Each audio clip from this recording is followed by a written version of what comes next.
ভারতের দুটো দ্বীপপুঞ্জ, কিন্তু এদের গল্পটা একেবারেই আলাদা। ভাবুন তো, একটা জন্ম হয়েছে গনগনে আগুন থেকে, মানে আগ্নেয়গিরি থেকে, আর অন্যটা সেটা তৈরি হয়েছে সাগরের ছোট্ট ছোট্ট প্রাণীর হাতে। চলুন আজ এই দুই দ্বীপের অবিশ্বাস্য জগতের গভীরে ঢোকা যাক। একটা দ্বীপপুঞ্জ তৈরি হলো আগ্নেয়গিরির লাভা দিয়ে, আর আরেকটা কিনা লক্ষ লক্ষ ক্ষুদ্র প্রাণের কঙ্কাল দিয়ে। ব্যাপারটা ঠিক কি, কিভাবে সম্ভব এটা? চলুন এই রহস্যটাই আজ ভেদ করা যাক। হ্যাঁ, আমাদের আজকের আলোচনার কেন্দ্রবিন্দুতে আছে ঠিক এই দুটো দ্বীপপুঞ্জই, একদিকে আন্দামান ও নিকোবর আর অন্যদিকে লাক্ষাদ্বীপ।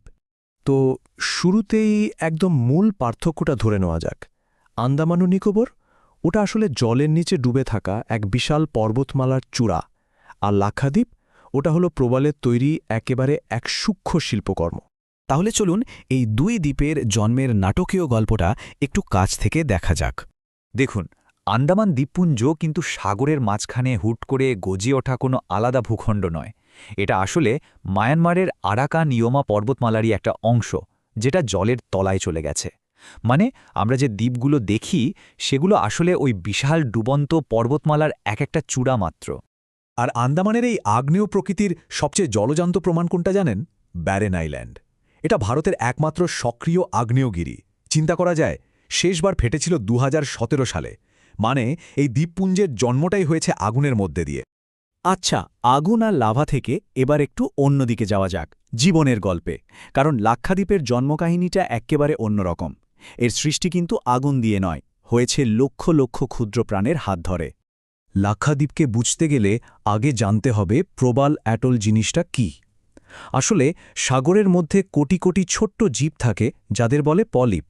এই পলিপদের কঙ্কাল, হ্যাঁ তাদের কঙ্কাল, হাজার হাজার বছর ধরে জমতে জমতে ধীরে ধীরে এই দ্বীপগুলো তৈরি হয়েছে। এটা যেন প্রকৃতির নিজের হাতে গড়া এক জীবন্ত স্থাপত্য।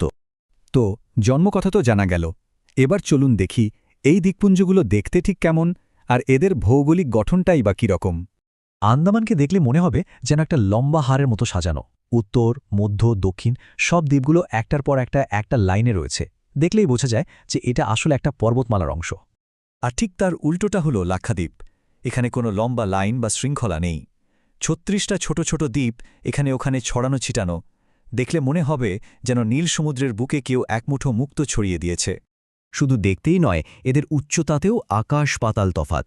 একদিকে আন্দামানে রয়েছে স্যাডল পিকের মতো উঁচু পাহাড়ের চূড়া, আর অন্যদিকে লাক্ষাদ্বীপের দ্বীপগুলো, সেগুলো প্রায় সমতল, সমুদ্রপৃষ্ঠ থেকে মাত্র কয়েক মিটার উঁচু। আচ্ছা, এই যে দুটো একেবারে আলাদা পরিবেশ, এখানকার মানুষ আর বন্যপ্রাণীদের জীবনযাপনও তো নিশ্চয়ই আলাদা হবে, তাই না? চলুন এবার সেদিকেই একটু নজর দেওয়া যাক। আন্দামান কিন্তু শুধু তার প্রাকৃতিক সৌন্দর্যের জন্যই বিখ্যাত নয়, এখানকার প্রাচীন জনজাতিদের জন্যেও এটা একটা জীবন্ত ইতিহাস। জারোয়া, সেন্টিনেলিজ, শম্পেন, এই উপজাতিরা হাজার হাজার বছর ধরে আধুনিক সভ্যতা থেকে প্রায় বিচ্ছিন্ন হয়ে এই দ্বীপের গভীর জঙ্গলে বাস করছে, প্রকৃতির সঙ্গে একেবারে একাত্ম হয়ে। আর এই গভীর জঙ্গল বা রেন ফরেস্টগুলো হল জীববৈচিত্র্যের এক বিশাল ভাণ্ডার। এখানকার জায়ান্ট রাবার ক্র্যাব বা বিশাল কাঁকড়া থেকে শুরু করে নানান ধরনের পাখি, সবকিছু মিলিয়েই এই দ্বীপপুঞ্জটা এত অসাধারণ। এবার আসি লাক্ষাদ্বীপে। এখানকার জীবনযাত্রা পুরোপুরি সমুদ্র আর তার প্রবাল প্রাচীরের উপর নির্ভরশীল। এখানকার মানুষের মূল পেশাই হল টুনা মাছ ধরা, আর প্রধান ফসল অবশ্যই নারকেল। এই দুটো জিনিসই তাদের অর্থনীতি আর সংস্কৃতির একদম কেন্দ্রে রয়েছে। চলুন এবার কিছু সংখ্যার দিকে তাকানো যাক, তাহলেই এই দুটো দ্বীপের পার্থক্যটা আরও পরিষ্কার হয়ে যাবে। আচ্ছা, এদের আকারের পার্থক্যটা ঠিক কতটা বিশাল হতে পারে কোনো ধারণা করা যায়? চলুন দেখা যাক। লাক্ষাদ্বীপের মোট আয়তন মাত্র ৩২ বর্গ কিলোমিটার। আর এই ছোট্ট আয়তনের কারণেই লাক্ষাদ্বীপ ভারতের সবচেয়ে ছোট কেন্দ্রশাসিত অঞ্চল। আর তার ঠিক উল্টো দিকে রয়েছে আন্দামান ও নিকোবর, যেটা কিনা আয়তনে ভারতের সবচেয়ে বড় কেন্দ্রশাসিত অঞ্চল। ভাবা যায় পার্থক্যটা কতটা বিশাল। তাহলে পুরো আলোচনাটা যদি এক নজরে দেখি, উৎস, উচ্চতা, গাছপালা, আয়তন, সব দিক থেকে এই দুটো দ্বীপপুঞ্জ কিন্তু একে অপরের থেকে সম্পূর্ণ আলাদা।